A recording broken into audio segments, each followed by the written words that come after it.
దేవుని ఉద్దేశము మన జీవితాల్లో ఖచ్చితంగా నెరవేరుతుంది. స్తోత్రం చెప్పండి, హల్లెలూయా. ఎప్పుడు అంటే నీ జీవితాన్ని ప్రభువుకి సరెండర్ చేసినప్పుడు. నీ ఇష్టానుసారంగా తిరిగినప్పుడు నెరవేరుతుందని నేను చెప్పట్లేదు.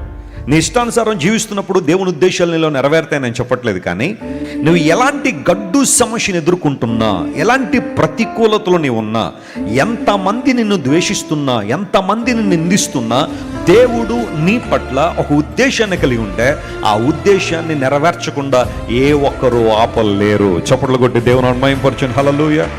My dear young man and my dear young brother and young sister, since you are created by God, God has a special plan for you. What is the plan? God would like to lift you up and God would like to make you a blessing to all others.